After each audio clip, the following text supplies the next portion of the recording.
السلام علیکم ویورز، آج کا ہمارا موضوع ہے بوڑھے آدمی پر اللہ تعالیٰ کی رحمتیں۔ محترم ناظرین، بڑھاپے کو آتا دیکھ کر اکثر لوگ پریشان ہو جاتے ہیں، لیکن آج ہم آپ کو بتائیں گے کہ سفید بالوں کی کیا اہمیت ہے۔ ہمارے اکثر بھائی سفید بال دیکھ کر پریشان ہوتے ہیں اور ان کو جڑ سے اکھاڑ دیتے ہیں تاکہ دوبارہ سفید بال جلدی نہ آئے۔ ہم آپ کو احادیث کی روشنی میں بتائیں گے کہ سفید بالوں کا آنا کیسا ہے۔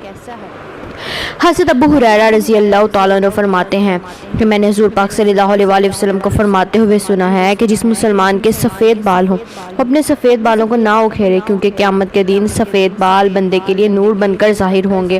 سفید بالوں کے بدلے اللہ تعالیٰ جتنی تعداد میں سفید بال ہوں گے، سفید بالوں کے حساب سے اس بندے کی نیکیوں میں اضافہ کر دے گا اور ایک ایک بال کے بدلے اس کے گناہوں کو مٹا دے گا۔ حضرت یحییٰ بن سعید رحمۃ اللہ علیہ سے مروی ہے کہ میں نے سعید بن مسیب رضی اللہ تعالیٰ عنہ کو یہ فرماتے ہوئے سنا ہے کہ حضرت ابراہیم علیہ السلام دنیا میں سب سے پہلے فرد ہیں جنہوں نے اپنے مونچھوں کو کاٹا، اور آپ علیہ السلام جب بڑھاپے کو پہنچے تو آپ علیہ السلام کے بال سفید ہو گئے۔ تو آپ علیہ السلام نے اللہ تعالیٰ سے پوچھا، اے میرے مالک، یہ کیا ماجرا ہے؟ اللہ تعالیٰ نے آپ کو جواب دیا، اے میرے دوست، یہ میری رحمت ہے۔ بالوں کا سفید ہونے سے انسان کی شان و شوکت، عزت و وقار بڑھ جاتا ہے اور تمام برے کاموں سے یہ بچنے کی علامت ہے۔ حضرت ابراہیم علیہ السلام نے عرض کیا کہ اے میرے مولا، یہ تو تیری بڑی شان ہے کہ تو نے میرے وقار کو بلند کی فرمایا۔ آپ صلی اللہ علیہ وآلہ وسلم کا فرمانے والی شان ہے کہ جو مسلمان برا ہو گیا تو اس کا بڑھاپا اس کے لیے قیامت کے دن نور بن کے ابھرے گا۔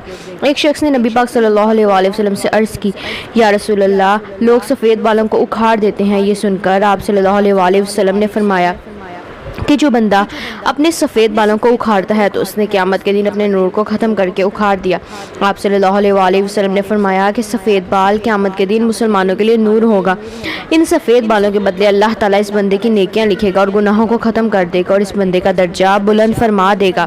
حضرت ابو بکر صدیق رضی اللہ تعالیٰ عنہ فرماتے ہیں کہ ایک دفعہ ایک آدمی نبی پاک صلی اللہ علیہ وآلہ وسلم کی بارگاہ میں حاضر ہوا اور عرض کرنے لگا، یا رسول اللہ، ہم میں سے کون سا بندہ بہتر ہے؟ آپ نے فرمایا کہ جو بندہ بڑھاپے میں پہنچ گیا اور اس کی نیکیاں بہت زیادہ ہیں وہ سب سے بہتر ہے۔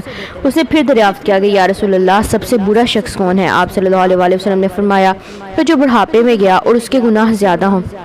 نبی پاک نے فرمایا کہ اللہ کا حکم ہے کہ جب میرا بندہ 40 سال کی عمر میں پہنچ جاتا ہے تو میں اس کو 3 امراض سے بچا لیتا ہوں، دیوانگی، کوڑ کے مرض سے، جلد کے سفید داغوں سے۔ جب میرا بندہ 50 سال کو پہنچ جاتا ہے تو میں اس کے قبر کا حساب و کتاب آسان کر دیتا ہوں۔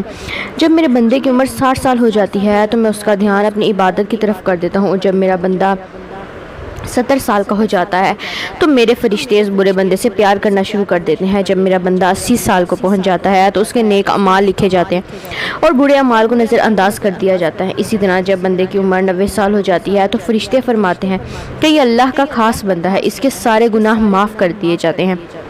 اس سے مراد ہے کہ اس بندے کی عمر پوری ہو چکی ہے اور روح کو اس کے جسم میں قید کر کے رکھا ہے، بس یہ وصال کے قریب ہے۔ جب بندے کی عمر بہت زیادہ ہو جاتی ہے تو اس کے ہوش و حواس قائم نہیں رہتے، وہ جو منہ میں آتا ہے بول دیتا ہے، اس کو پتہ نہیں چلتا کہ وہ کیا کر رہا ہے، کون سے الفاظ بول رہا ہے۔ ایسی عمر میں اللہ تعالیٰ اس بندے کے جوانی کے سارے گناہوں کو معاف کر دیتا ہے، اس سے کوئی غلطی بھی ہو جائے تو اس کو معاف کر دیتا ہے۔ باحوالہ توبہ کا دروازہ کھلا ہے۔ حضرت جابر رضی اللہ تعالیٰ عنہ سے مروی ہے کہ آپ صلی اللہ علیہ وآلہ وسلم نے فرمایا کہ حضرت جبرائیل علیہ السلام ابھی میرے پاس آئے اور فرمایا کہ قسم ہے مجھے اللہ تبارک و تعالیٰ کی جس نے آپ کو حق اور سچ کے ساتھ بھیجا ہے۔ ایک آدمی نے 500 سال تک سمندر میں ایک پہاڑ کے اوپر رہ کر اللہ کی عبادت کی۔ یہ پہاڑ تقریباً 30 مربع میل پر مشتمل ہے۔ یہ پہاڑ کئی سینکڑوں میل پھیلے ہوئے سمندر کے اندر واقع تھا۔ اللہ نے اس بندے کے لیے اس پہاڑ پر میٹھے پانی کا چشمہ عطا کر دیا جس کی دھار ہاتھ کی انگلی کے برابر ہے۔ اس پہاڑ کے پاس ایک انار کو اگا دیا جس پر ہر دن ایک انار لگ جاتا تھا۔ وہ بندہ پہاڑ سے نیچے آتا، انار سے پیٹ بھرتا اور پھر وضو کرتا اور اللہ کی عبادت میں مصروف ہو جاتا۔ جب وہ نیک بندے کی موت کا وقت آیا تو اللہ تعالیٰ نے اللہ سے دعا کی، اے اللہ، میری موت سجدے کی حالت میں ہو اور میرے جسم کو پاک صاف جگہ پر محفوظ کر دیا جائے اور مجھے سجدے کی حالت میں ہی دوبارہ زندہ کیا جائے۔ اللہ نے اس کی یہ خواہش کو پورا کیا۔ ہم آسمانوں پر جاتے ہیں اور زمین پر اترتے وقت اس کو سجدے کی حالت میں ہی دیکھتے ہیں۔ روز قیامت جب اس شخص کو اللہ تعالیٰ کی بارگاہ میں پیش کیا جائے گا تو اللہ اس کو فرمائے گا، اے میرے بندے، میری رحمت سے جنت میں چلا جا۔ تو یہ بندہ سوال کرے گا، اے اللہ، میرے نامہ اعمال کی وجہ سے یعنی 500 سال عبادت کی وجہ سے مجھے جنت میں کیوں نہیں بھیجا جا رہا؟ 2 بار یہی قصہ ہوگا۔ اللہ فرمائے گا، جہاں میرے بندے میری رحمت سے جنت میں چلے جائے۔ وہ بندہ کہے گا، اللہ، میرے عمل کی وجہ سے مجھے جنت کیوں نہیں عطا کی جا رہی؟ تو اللہ تعالیٰ اسے فرمائے گا کہ تجھے جو نعمتیں میں نے عطا کی ہیں اس کا اور تیرے اعمال کا حساب و کتاب ہوگا۔ صرف آنکھ کی عطا کی گئی نعمت سے اس کے 500 سال کے سارے اعمال ختم ہو جائیں گے، اور باقی سارے جسم کے جو احسان ہوں گے وہ زیادہ ہوں گے۔ اللہ فرمائے گا اس بندے کو جہنم میں ڈال دو۔ جب اس کو جہنم میں لے جانے کے لیے پکڑا جائے گا تو وہ بندہ کہے گا اے اللہ مجھے اپنی رحمت کے ذریعے جنت میں بھیج دے۔ اللہ فرمائے گا میرے اس نیک بندے کو ادھر لاؤ۔ جب اس کو بلایا جائے گا اللہ فرمائے گا کہ تجھ کو پیدا کرنے والا کون ہے؟ وہ بندہ کہے گا اے اللہ آپ ہی مجھے دنیا میں زندگی دینے والے۔ فرمائے گا کہ تجھ کو 50 سال زندہ تک رکھنے کی عبادت کرنے کی توفیق کس نے دی؟ وہ جواب دے گا یا اللہ آپ نے ہی مجھے توفیق دی اور مجھے زندہ رکھا، عبادت کی ہمت دی۔ اللہ فرمائے گا کہ تجھے سمندر میں پہاڑ کے اوپر کس نے پہنچایا اور وہاں پانی اور انار مہیا کرنے والا کون ہے؟ وہ بندہ جواب دے گا یا اللہ آپ نے ہی سب کچھ عطا کیا۔